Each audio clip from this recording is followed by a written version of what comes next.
Did you know that millions of vital events, such as births, adoptions, marriages, divorces, and deaths, go unregistered every single year? This means that these events are not legally registered. The primary purpose of civil registration is to establish the legal documents required by law. Civil registration establishes the individual's right to recognition as a person before the law and is the fundamental source of legally valid identity data used across government services. Birth registration is important as it establishes your identity and your family relations. It is a fundamental human right and is often a prerequisite for any dealings with governments and private institutions. Yet 1 billion people worldwide are undocumented because civil registration and identity systems don't function properly. Without legal identification, a child may not be able to access healthcare and education and much more. Legal registration of marriages, divorces, and deaths is equally important. Women are particularly disadvantaged when their births, marriages, divorces, and deaths are not registered. As a result, they often can't access property rights, pension benefits, child support, or inheritance. In low and middle-income countries, women's deaths are more likely to go unregistered than men's.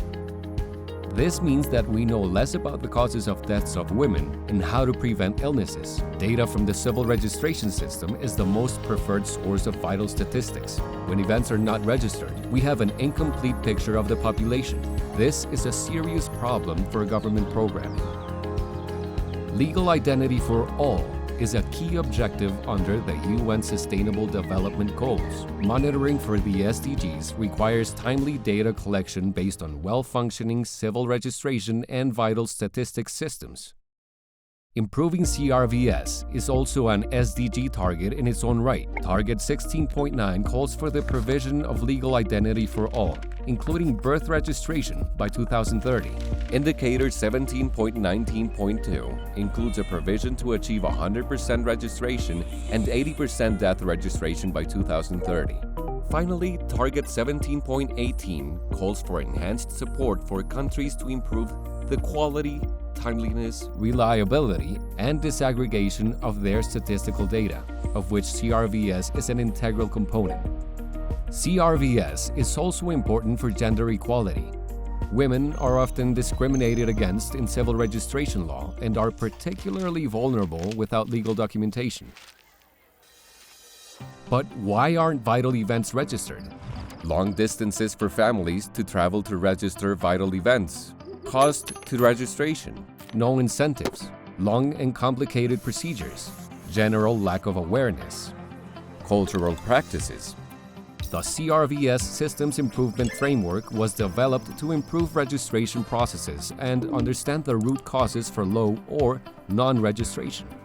The framework introduces a process improvement approach to increase CRVS system performance and service delivery to the population. The implementation of the framework is a collaborative process where all stakeholders work together to map out the registration processes and identify the obstacles and strengths.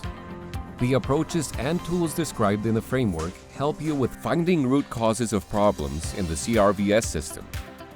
The framework is made up of 3 stages. Stage 1: Assessment, Analysis, and Redesign. Stage 2: Development of the Strategic Action Plan, and Stage 3: Implementation, Monitoring, and Evaluation. To better understand the root causes of under-registration, we will review a real-life example of why some events are going unregistered. It demonstrates the many barriers to registration services. As you see the story unfold, try to identify some of the issues. Let's look at how a business process looks like in this case. A birth takes place in a hospital. The nurse records the baby in a notification system in paper format. The nurse gives the mother a notification form. The mother travels back to the village. To register the birth, her husband must be present. The couple travels to the nearest local registration office. The couple fills out a birth report form and submits the notification form and their IDs. The registrar sends the forms to the regional office. The regional office validates the information and issues a birth certificate. The birth certificate is returned to the local office. The birth certificate is filed at the local office in a secure location. The parents return to the local office to collect the birth certificate. Through the application of the framework, the root causes of the issues in this process can be identified and the process improved through redesign.